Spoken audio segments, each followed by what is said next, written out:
कांग्रेस नेता रामेश्वर डूडी ने भी अमित शाह पर हमला बोला है। उन्होंने कहा कि अमित शाह के बयान केवल उनके डर का प्रमाण है और आज राजस्थान में लॉ एंड ऑर्डर सबसे बेहतर है। कन्हैयालाल के मामले पर राज्य सरकार ने उनकी परिवार को नौकरी दी, तुरंत दोषियों को गिरफ्तार किया। भाजपा विपक्षी एकजुटता से डरी हुई है और इसलिए ये ऐसे बयान देकर जनता को गुमराह करना चाहते हैं। भाजपा की कथनी और करनी में बहुत फर्क है।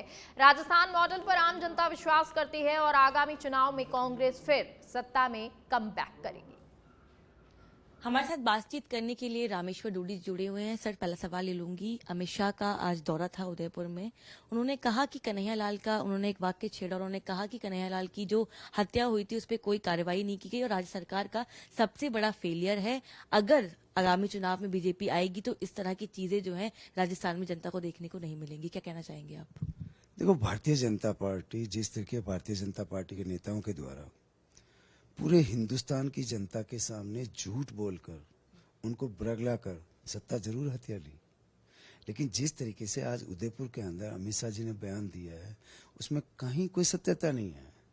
आज वो सिर्फ जो है अपने आप को ये साबित करने के लिए कि बीजेपी पार्टी जो है ना हमेशा सचेत रहती है, हमेशा इस मामले के अंदर, ये तो सिर्फ जो है इनका मामला धर्म से धर्म को लड़ाने का, आपस में कटुता पैदा करने का, भाईचारे को ठेस पहुंचाने का, देश में अराजकता पैदा करने के अलावा इनका कोई सोच नहीं है।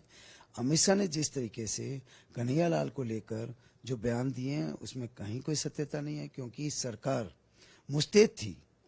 जिस समय ये कांड हुआ तुरंत उसी वक्त में हमारे राजस्थान की पुलिस ने जाके तुरंत उनको पकड़ के कानूनी कार्रवाई करी और उस परिवार को सरकार ने जिस तरीके से मदद करी ये अपने आप में एक इतिहास है।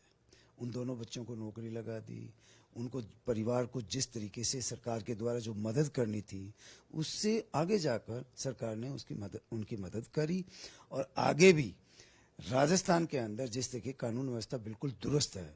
आज आप देखो पूरे राजस्थान के अंदर आम आदमी अपने आप को सुरक्षित महसूस कर रहा है, कानून व्यवस्था बिल्कुल दुरुस्त है, क्योंकि हमारा सबसे पहला ध्येय और लक्ष्य है कि राजस्थान की जनता अपने आप को सुरक्षित महसूस करे, लॉ एंड ऑर्डर जो ऐसा सशक्त और मजबूत है। तो ये सारी बातें सरकार अच्छी तरह से जानती है और इसी सोच के मुताबिक सरकार एक सख्त कदम उठाकर राजस्थान के अंदर लॉ एंड ऑर्डर को सशक्त और मजबूत करने का काम कर रही है।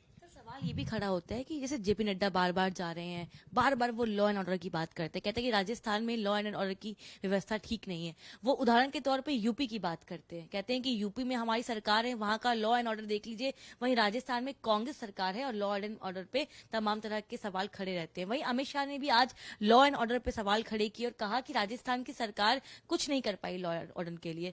तो आपको नहीं लगता कि आप लोग एक तरफ इतनी योजनाओं की बातचीत कर रहे हैं, वहीं उनका ये आरोप लगाना कहीं ना कहीं चुनाव में आपके लिए एक बड़ा चैलेंज बन जाएगा?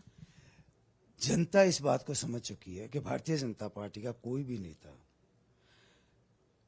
जो बोल रहा है उसमें कहीं कोई सत्यता नहीं है। आज यूपी की बात कर रहे हैं, पहले जब सत्ता में आए तब गुजरात मॉडल दिखा रहे थे, आज यूपी मॉडल दिखा रहे हैं।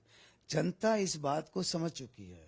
राजस्थान में मैं दावे के साथ कह सकता हूं कि आने वाले 2023 के चुनाव हैं, उन 2023 के चुनाव में राजस्थान की जनता एकता और संगठन से राहुल गांधी जी ने जो सपना देखा है, प्रियंका गांधी, सोनिया गांधी जी ने सपना देखा, उस सपने को साकार कर इस हाथ के पंजे को मजबूत कर वापस राजस्थान में सत्ता में भारी बहुमत से कांग्रेस को बिठाने का काम राजस्थान की जनता एकता और संगठन से करेगी। आज गांव और ढाणी का हर उस गरीब परिवार, हर आखिरी छोर का व्यक्ति अपने आप को सुरक्षित महसूस कर रहा है। लॉ एंड ऑर्डर मजबूत और सशक्त है। हमसे बातचीत करने के लिए बहुत बहुत शुक्रिया। साफ तौर पर इनका दावा है कि जिस तरह से सवाल उठाए जा रहे हैं उन सवालों का कोई महत्व नहीं है। भारतीय जनता पार्टी की कथनी और करनी में एक बहुत बड़ा फर्क देखने को मिल रहा है। मेरे सहयोगी केडी के साथ मैं कनिका, सच में धड़क दिल्ली।